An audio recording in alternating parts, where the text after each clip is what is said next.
আসসালামু আলাইকুম। বিরিয়ানির প্যাকেট চলতেছে। আর এই বিরিয়ানিগুলো কোম্পানির পক্ষ থেকে আমাদের জন্য বরাদ্দ করা হয়েছে। সাথে আছে যে সালাদ এবং কি যে বড় ভাই আছে, বড় ভাইয়ের দায়িত্বে দেওয়া হয়েছে এই বিরিয়ানিগুলো বুঝিয়ে সুঝিয়ে সব শ্রমিকদের মাঝে বিলীন করার জন্য। আমরা কারখানায় চলে আসছি। এক এক করে সবার হাতেই বিরিয়ানিগুলো দেওয়া হইতেছে সিরিয়াল বাই সিরিয়াল।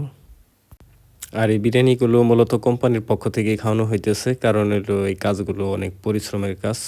যেহেতু ১২টা ১টা পর্যন্ত এই কাজগুলো করতে হয়। আর এই কোম্পানিতে আমরা প্রায় ২৫-৩০ জন লোক আছি।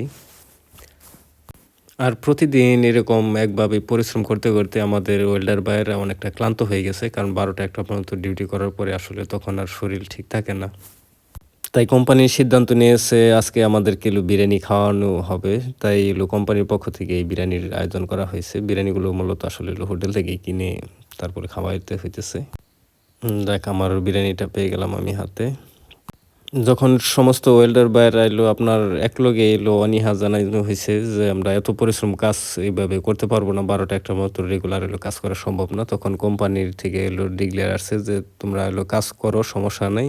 তোমাদেরকে বোনাস এবং কি এই বিরিয়ানি খাওয়ানো হবে। এটা কোম্পানির পক্ষ থেকে একদম ফ্রি। যেহেতু এই কাজগুলো অনেক পরিশ্রম। এটা টোবাকো কোম্পানির কাজ। আর টোবাকো কোম্পানি মোটামুটি বাংলাদেশে যারা ধূমপান করে মোটামুটি কম বেশি সবাই চেনে। সেটা হলো যে সিগারেট কোম্পানি। এটা দিয়ে আসলে কী করে আমরা নিজেও জানি না। কিন্তু এটা অনেক পরিশ্রমের কাজ, অনেক হার্ড এবং কি অনেক বাড়ি-সারি কাজ। যে কারণে আমরা আসলে খুবই ক্লান্ত।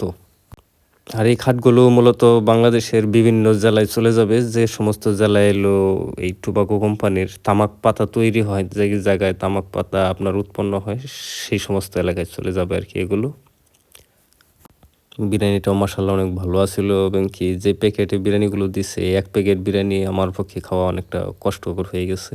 মোটামুটি একেকজন এক জায়গায় বইসা খাইতেছে, দেখছেন অবস্থা। মানে বসার মতো এখানে আসলে এই কারখানায় কিছু নাই।